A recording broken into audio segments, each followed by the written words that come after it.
The morning sun glinted off the shattered shards of red metal where Jameson's mailbox used to stand, scattering letters and bills across the sleepy cul-de-sac. Neighbors peered from behind lace-curtained windows, lips tightening with uneasy sympathy as they watched HOA Karen strut back to her Mercedes convertible, hips swaying with proud disdain. She towered over the mutilated mailbox, her ample frame draped in designer linen, and let out a triumphant cackle that echoed off the manicured hedges. Jameson, a retired Marine whose uniform days had been replaced by early morning coffee and quiet routines, rounded the corner just in time to see his life strewn across the pavement. Anger burned hot in his chest as he stooped to gather the torn envelopes, each one a testament to bills paid, letters written, and hopes pinned on small comforts. He recognized Karen's handiwork immediately, complained about that box hanging at the curb 3 times last month, insisted it offended her sense of uniformity, and publicly demanded its removal. The fine letters had followed, one after another, until she'd grown bored of paperwork and decided to escalate her crusade. Jameson refused to let her mock him in private. He loaded his truck bed with every piece of shredded mail and stormed up the driveway, where Karen was sipping her oversized latte. She barely glanced up, the corner of her mouth curled in condescension. "Notice the curb appeal, veteran?" she smirked. "Some of us have standards." Jameson's blood ran cold. He drew himself to full height, 2 inches taller than her, and spoke through clenched teeth. "Standards don't include felony vandalism."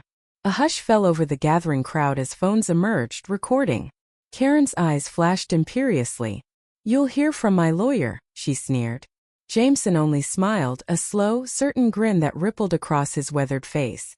"You'll hear from the police and national TV." Within minutes, flashing lights spilled across the cul-de-sac. Reporters swarmed, cameras rolling, capturing Karen's stunned expression, as she realized this wasn't just property damage, but a hate-tinged assault on a disabled veteran. The crowd's murmurs rose to a roar. "Shame on you, Karen. Respect our veterans." The HOA president sputtered as an officer cuffed her, the lenses catching every moment and beaming it live. Jameson stood aside, hands folded, the quiet hero whose composed resolve toppled a tyrant. Days later, the village hall meeting was packed beyond capacity, the air thick with righteous outrage. Karen's colleagues on the board avoided eye contact as Jameson spoke, his voice steady but raw with emotion. He recounted years of polite requests and neighborhood emails, each met with eye rolls or silent dismissal. He described the nights he woke from nightmares of combat zones, clinging to memories of camaraderie and honor, only to feel invaded by a petty bureaucrat's whim. He spoke of the mailbox not as metal and wood, but as a symbol of home worth fighting for. As his speech crescendoed, a hush enveloped the room. Even Karen's fiercest supporters knotted their brows in shame. When Jameson finished, a single clap broke the silence, then another, and soon the entire room thundered in approval. The board voted unanimously to strip Karen of her powers and reinstate the mailbox with a commemorative plaque. Karen's face drained of color as she realized the full measure of her defeat: public humiliation, legal charges, and expulsion from the HOA she once ruled. Later, in his modest living room, Jameson traced the words on the new plaque. "In honor of those who serve protected by community." Photographs lined the mantel. His military unit on deployment, his late wife at their wedding, children waving from the porch. He allowed himself a tired but contented smile. The taste of justice was bittersweet. It healed the wound but reminded him of old traumas. Still, he knew he'd done more than reclaim a mailbox. He'd reclaimed respect and reminded a complacent neighborhood of real sacrifices. The local news ran the story for weeks, and messages of support poured in from across the state. The HOA Karen saga became a parable of entitlement meeting accountability, a cautionary tale in real time. Months passed before Karen appeared on the courthouse steps, flanked by defense attorneys, cameras clicking like gunfire. Jameson watched from a respectful distance, arms crossed, heart steady. When the judge read the verdict guilty on vandalism and elder intimidation, Karen's shoulders sagged. Her arrogance drained away entirely.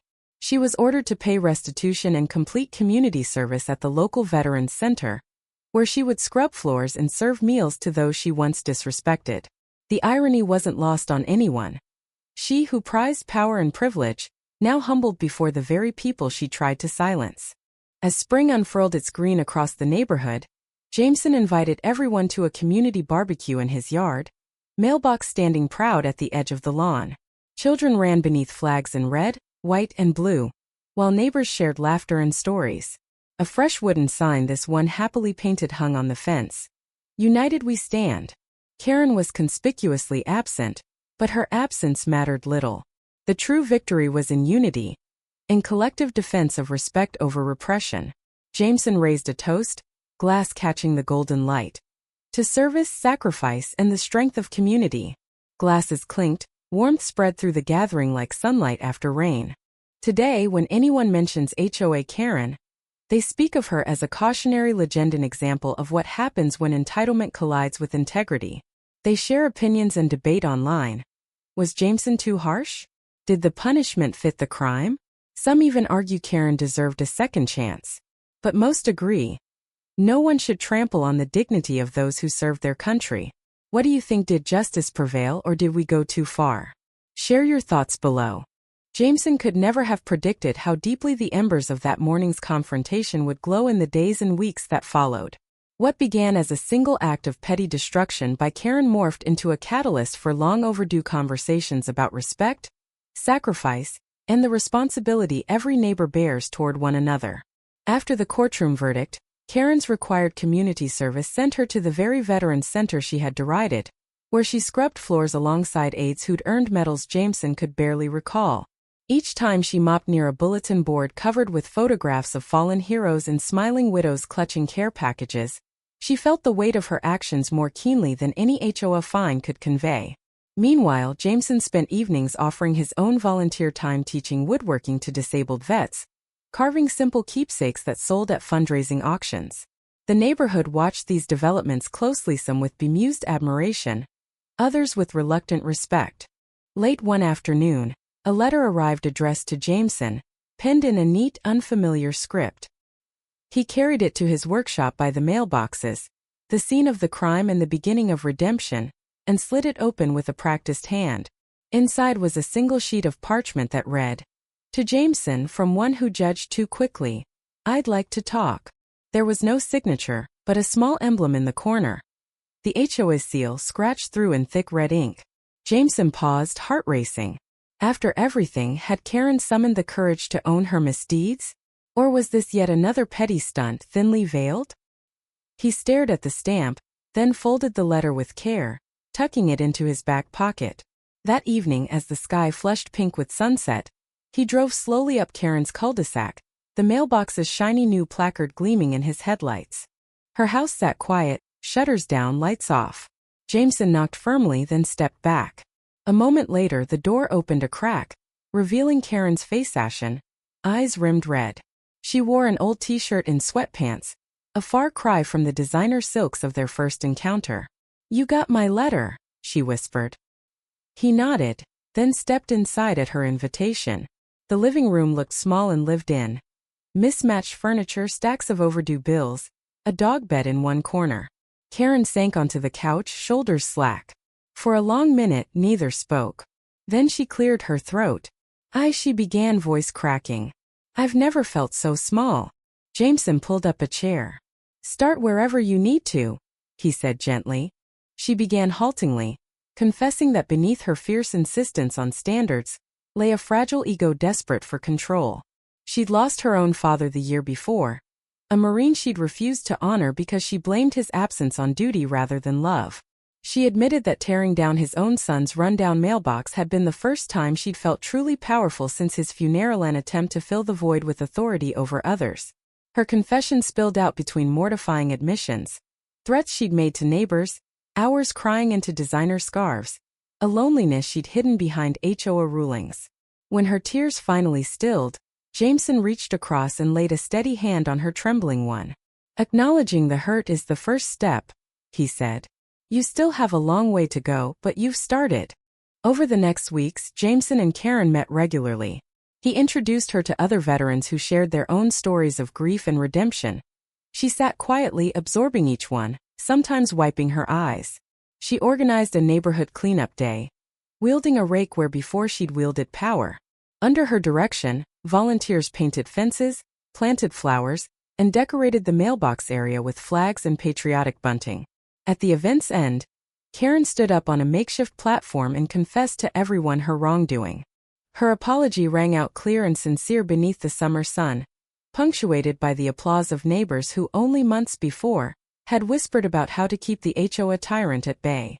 That afternoon, Jameson watched her stand proud and contrite, a living testament to the possibility of change. Word of their unusual partnership spread beyond the cul-de-sac. A local newspaper ran a feature titled Veteran and Karen, From Conflict to Community, profiling their unlikely friendship. Viewers tuned in to a regional news broadcast that aired footage of Karen handing Jameson a handcrafted wooden plaque inscribed with "Forgiveness builds bridges." The story struck a chord. Letters poured into the station from viewers moved by the idea that reconciliation could sprout amid ruin. Emails flooded the HOA's inbox requests to share the model of restorative justice, queries about forming similar programs in other towns. Emboldened, Jameson and Karen co-founded a nonprofit called Letters of Liberty, dedicated to pairing veterans with individuals who had wronged them, facilitating their journeys toward understanding and atonement. Their first workshop filled within hours 20 participants sitting in a circle, confronting grudges both small and large. Neighbors still smarting over that tree limb Karen had forced them to trim, soldiers haunted by a command decision gone wrong.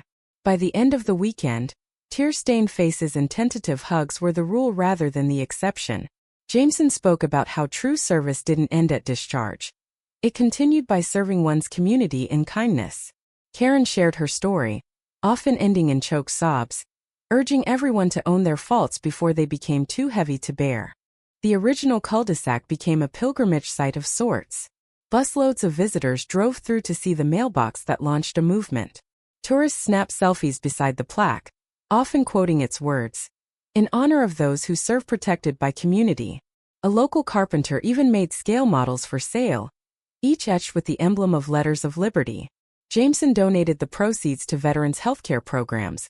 Karen matched his contributions with funds from her personal savings, now earmarked for restorative justice grants. Through it all, the dynamic between Jameson and Karen evolved into a profound partnership. She became his business manager, helping plan speaking tours and organize fundraisers. He coached her when she faltered under the strain of public scrutiny. Together, they wrote a memoir titled Stamped: A Veteran, a Karen, and the Mailbox That Mended Our Town, which became a bestseller in regional bookstores. Critics praised its candor and emotional depth, noting how the narrative transcended the original conflict to explore universal truths about pride, loss, and the courage to rebuild trust. As autumn's crisp air settled over the neighborhood, Jameson and Karen stood side by side at the dedication of a new community center funded by their nonprofit. The red ribbon stretched across the entrance bore the inscription, "Welcome to Unity Hall." Children painted murals of eagles and flags on the walls. Elders set up chairs for a concert by a veterans choir. From the corner of his eye, Jameson watched Karen's face light up with genuine delight as she greeted visitors, guiding them inside with practiced ease. He realized then that the real victory wasn't in making Karen pay or in reclaiming a mailbox but in transforming an adversary into an ally, and a symbol of division into one of hope. In the years that followed, Letters of Liberty chapters sprouted across the state and beyond, each inspired by the original mailbox incident. Jameson and Karen traveled to cities and towns, preaching the gospel of restorative justice, often ending their talks with the same question: what can you repair today? Social media buzzed with hashtags like Repair Don't Ruin and Mailbox Moments, as ordinary people shared stories of making amends. A teen returning a stolen bicycle, a neighbor repainting a fence they'd once scrawled graffiti on, a former boss paying back an employee's stolen wages. Each post reminded everyone that healing begins when we choose to rebuild rather than raise. Back on that familiar cul-de-sac, Jameson's mailbox stood as sturdy as ever, its bright red paint reflecting the sunrise. He checked it each morning, knowing messages could come: invites to speak, letters from new recruits, or perhaps another apology from someone he'd once wronged. And when he thought of how far they'd come from that sunny morning of shattered metal and scattered bills, he smiled, his heart light. For in the ashes of conflict, they had sown seeds of understanding that blossomed into something neither could have imagined alone. So tell Mato you believe that even the deepest wounds can be mended with a single act of grace? Share your thoughts below.